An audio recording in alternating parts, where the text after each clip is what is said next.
Il était une fois un enfant sur le navire du roi des pirates, pas n'importe quel enfant. Shanks portait déjà en lui cette contradiction fondamentale qui le définirait, la force brute d'un futur empereur et la douceur d'un cœur qui refuse de haïr. Sous l'égide de Goldie Roger, il a appris que la véritable puissance ne réside pas dans la destruction mais dans la capacité à inspirer. Roger n'était pas seulement le plus fort, il était celui qui faisait naître l'espoir, là où régnait le désespoir. Il était la tempête qui libère, non celle qui détruit. Cette leçon, Shanks l'a gravée dans son âme comme un code d'honneur inviolable. Mais contrairement à son capitaine, il a choisi une voie différente. Là où Roger était la tempête qui bouleverse tout sur son passage, Shanks est devenu le vent qui guide sans contraindre, la brise qui caresse plutôt que l'ouragan qui fracasse. Le chapeau de paille. Ce simple accessoire porte en lui toute la philosophie de Shanks. Il l'a reçu de Roger, non pas comme un héritage de pouvoir, mais comme un symbole de liberté responsable. Ce chapeau a voyagé de main en main, portant en lui les rêves et les espoirs de chaque génération. Et quand il l'a confié à Luffy dans ce bar miteux du village de Fushia, il n'a pas transmis un objet, il a planté une graine d'espoir dans le cœur d'un enfant. Une graine qui grandirait pour devenir l'arbre le plus solide de cette nouvelle ère. Car Shanks comprend ce que peu de pirates saisissent. L'héritage véritable n'est pas ce qu'on laisse derrière soi, mais ce qu'on inspire chez les autres. Ce n'est pas dans la possession, mais dans la transmission. Pas dans l'accumulation, mais dans le partage. Roger lui avait enseigné à rêver grand. Shanks a appris à faire rêver les autres.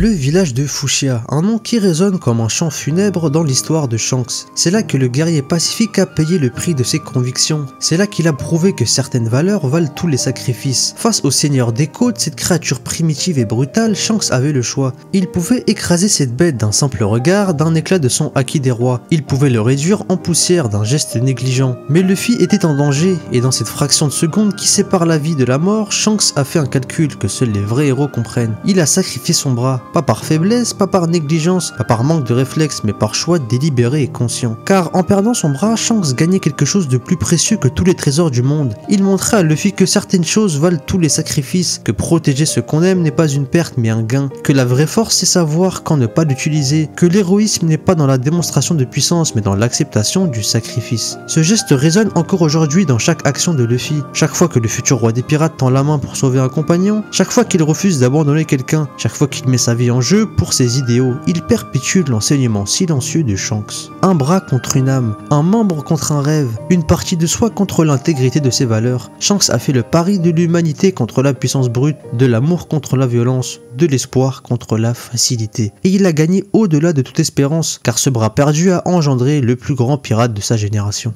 Mais ne vous y trompez pas, Shanks n'est pas un saint auréolé de lumière dorée. Il est un empereur des mers, et ce titre ne s'obtient pas par la seule bonté d'âme. Il ne se gagne pas en distribuant des sourires et des accolades. Sa puissance est terrifiante, absolue, incommensurable. Son acquis des rois peut fendre les cieux et faire trembler les plus braves. Quand il pose le pied sur le navire de Barbe Blanche, le vaisseau du plus fort homme au monde se fissure sous la pression de sa seule présence. Les planches gémissent, l'air lui-même semble se densifier. Cette contradiction est le cœur même du personnage, son essence profonde. Shanks possède la force de détruire des nations d'un claquement de doigts, mais choisit de boire du saké avec ses ennemis. Il peut terrasser des armées entières mais préfère négocier autour d'une table. Il inspire la terreur aux marines les plus aguerris mais protège les civils innocents. C'est cette dualité fascinante qui fait de lui une figure si complexe et attachante. Shanks prouve qu'on peut être un monstre de puissance sans devenir un monstre tout court, qu'on peut régner par la peur tout en gouvernant par l'amour, qu'on peut être craint et respecté, redoutable et bienveillant. Ces cicatrices racontent cette histoire mieux que tous les récits. Celle de son œil gauche laissé par Marshall D. Teach avant même qu'il ne devienne Barbe Noire rappelle que même les pacifistes ont leurs limites, que la tolérance a un prix, que parfois la paix ne peut être préservée que par ceux qui sont capables de faire la guerre avec une férocité inégalée. Ces marques sur son visage ne sont pas des signes de faiblesse mais des preuves de sa détermination. Elles disent « J'ai choisi mes combats et je les ai menés jusqu'au bout ». Derrière le sourire désinvolte et les éclats de rire qui résonnent sur son navire, Shanks orchestre un jeu d'échecs géant dont les pièces sont les puissances mondiales. Un jeu où chaque mouvement peut déclencher une guerre ou préserver la paix. Sa rencontre avec les doyens de Marie-Joie révèle une facette méconnue et troublante du personnage. Shanks n'est pas seulement un pirate libre comme le vent, il est un acteur politique majeur capable de négocier avec le gouvernement mondial tout en restant fidèle à ses principes de pirate. Il navigue entre les extrêmes avec une habileté consommée. Cette capacité unique à dialoguer avec tous les camps fait de lui un médiateur irremplaçable irremplaçable, il peut parler d'égal à égal avec Sengoku, apaiser les tensions entre empereurs rivaux et même influencer les décisions des plus hautes instances du pouvoir mondial. Il est le pont entre des mondes qui s'ignorent ou se combattent. Mais cette position privilégiée a un énorme coup. Shanks marche sur un fil tendu au-dessus de l'abîme politique. Un faux pas, une déclaration maladroite et il perd soit ses alliés pirates qui le traiteraient de traître, soit sa crédibilité auprès des autorités qui le considéreraient comme un ennemi définitif. Sa neutralité apparente cache en réalité un équilibrisme permanent, épuisant,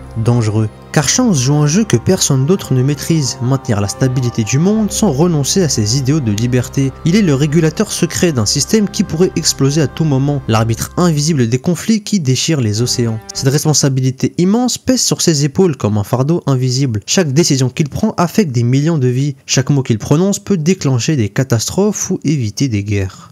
Il y a quelque chose de profondément zen dans l'approche de Shanks face au pouvoir absolu. Là où les autres empereurs accumulent frénétiquement territoire, richesse et influence, lui cultive l'art du détachement radical. Son équipage reflète parfaitement cette philosophie minimaliste, peu nombreux mais unis par des liens indestructibles forgés dans le partage et la confiance mutuelle. Chaque membre a choisi d'être là, non pas par peur ou par intérêt matériel, mais par admiration réciproque et par alignement de valeurs. Bankman, Yasop, Lucky Roux, Lime Juice, ils ne sont pas juste des subordonnés qui obéissent, mais des frères d'armes qui choisissent. Cette approche minimaliste cache une profonde sagesse accumulée au fil des années. Shanks comprend intuitivement que la véritable richesse n'est pas dans ce qu'on possède, mais dans ce qu'on partage généreusement. Que l'autorité véritable ne vient pas de la domination par la force, mais du respect mutuel et de l'admiration sincère. C'est pourquoi il peut se permettre de refuser les défis répétés de Kaido, d'ignorer les provocations calculées de Big Mom ou de boire paisiblement avec ses rivaux d'hier. Il n'a rien à prouver à qui que ce soit car il n'a rien à perdre d'essentiel. Sa force réside dans son détachement même, dans cette capacité rare à ne pas s'identifier à ses possessions ou à son statut. Cette philosophie du vide n'est pas de la passivité résignée ou de l'indifférence, c'est une forme de puissance absolue, celle de ne pas avoir besoin d'exercer son pouvoir pour être respecté et écouté. C'est la liberté ultime de celui qui a transcendé le besoin de dominer pour exister. Sun Tzu, le grand stratège antique, disait « L'excellence suprême consiste à briser la résistance de l'ennemi sans combattre ». Shanks a fait de cette maxime millénaire son art de vivre au quotidien. Marineford, le moment historique où cette philosophie a brillé de tout son éclat aveuglant. Quand Shanks apparaît sur le champ de bataille le plus sanglant de l'époque, il ne vient pas pour combattre aux côtés d'un camp ou de l'autre, il vient pour arrêter la guerre elle-même, pour imposer sa volonté de paix par sa seule présence. Un seul regard lourd de menace, une seule phrase prononcée avec une autorité naturelle. Celui qui veut continuer à se battre, qu'il affronte mon équipage. Et soudain, miraculeusement, l'affrontement le plus féroce et le plus sanglant de l'époque prend fin dans un silence religieux. Pas par la force brute déployée, pas par la menace explicite d'anéantissement, mais par l'autorité naturelle et incontestable d'un homme qui refuse catégoriquement de laisser mourir davantage d'innocents pour les ambitions des puissants. Cette scène mythique illustre parfaitement le génie unique de Shanks. Il transforme sa réputation de guerrier redoutable en outil de pacification. Sa capacité reconnue à faire la guerre devient paradoxalement son meilleur argument pour l'éviter. C'est l'alchimie subtile de celui qui maîtrise parfaitement les règles du pouvoir. C'est le paradoxe ultime incarné, être si terrifiant que personne n'ose vous défier directement et utiliser cette terreur inspirée pour protéger ceux qui ne peuvent pas se défendre eux-mêmes.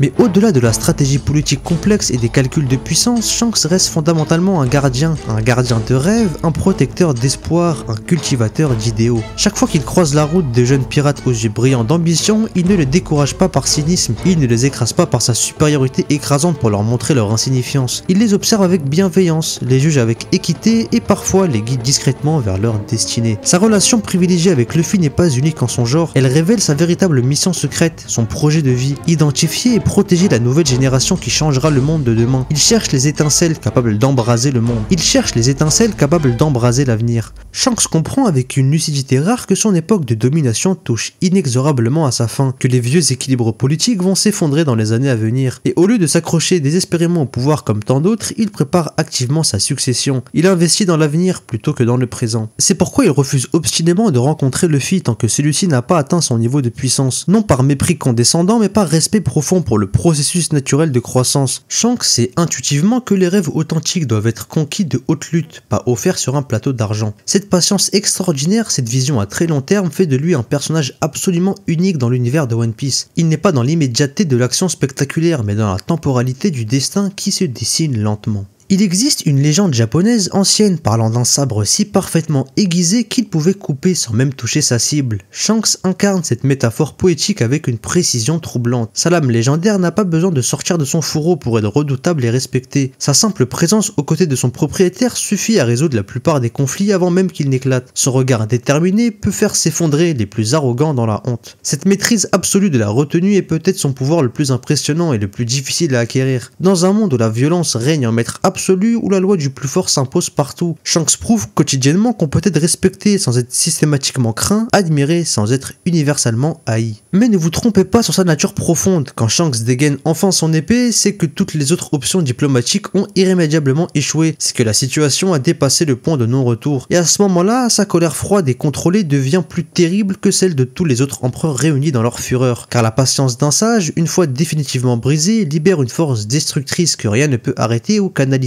C'est la tempête après le calme, l'ouragan après la brise légère. Aujourd'hui, alors que Monkey D. Luffy se rapproche inexorablement de son rêve ultime, l'influence profonde et durable de Shanks se révèle dans chaque geste de son protégé spirituel. La capacité extraordinaire de Luffy à fédérer les énergies, à transformer ses ennemis les plus acharnés en alliés fidèles, à refuser catégoriquement d'abandonner ce qu'il aime même dans les situations les plus désespérées. Tout cela porte indélébilement la marque de l'enseignement silencieux mais puissant de Shanks. Mais l'héritage du Roux va bien au-delà de son protégé le plus célèbre. Dans chaque pirate de la nouvelle génération qui choisit consciemment la protection plutôt que la prédation, dans chaque marine qui privilégie la justice authentique à l'obéissance aveugle aux ordres, dans chaque civil qui refuse de courber les chines face aux puissants, l'esprit de Shanks perdure et se transmet. Car c'est cela le véritable pouvoir révolutionnaire, ne pas imposer brutalement sa volonté aux autres, mais les inspirer à découvrir leur propre volonté authentique. C'est libérer les potentiels plutôt que les contraindre. Cette approche subtile mais efficace explique pourquoi l'influence de Shanks s'étend bien au-delà de son équipage restreint. Il ne règne pas sur des territoires mais sur des consciences. Il ne possède pas des îles mais des cœurs. Pourtant, malgré toutes ces révélations, des zones d'ombre inquiétantes demeurent autour de la véritable nature de Shanks. Que cache-t-il réellement derrière ce sourire perpétuel? Pourquoi les doyens du gouvernement mondial l'écoutent-ils avec tant de déférence? Quel rôle trouble a-t-il pu jouer dans l'ascension fulgurante de Marshall D. Teach? Et surtout, que sait-il vraiment sur le légendaire One Piece? Ces questions sans réponse claire font de Shanks un personnage fascinant et insaisissable. Il est assez révélé pour qu'on puisse le comprendre et l'apprécier, assez mystérieux pour qu'on le craigne et le respecte, et assez humain pour qu'on puisse l'aimer sincèrement. Cette complexité narrative parfaitement maîtrisée reflète le talent exceptionnel d'Eiichiro Oda. Shanks n'est pas seulement un personnage de fiction parmi tant d'autres, c'est une force narrative à lui tout seul. Il représente l'espoir tangible qu'un monde meilleur est possible, même dans l'univers impitoyable et brutal de la piraterie. Ces mystères non résolus entretiennent cette aura particulière qui le rend si attachant. On pressent qu'il cache des secrets majeurs, mais on lui fait instinctivement confiance pour les révéler au bon moment,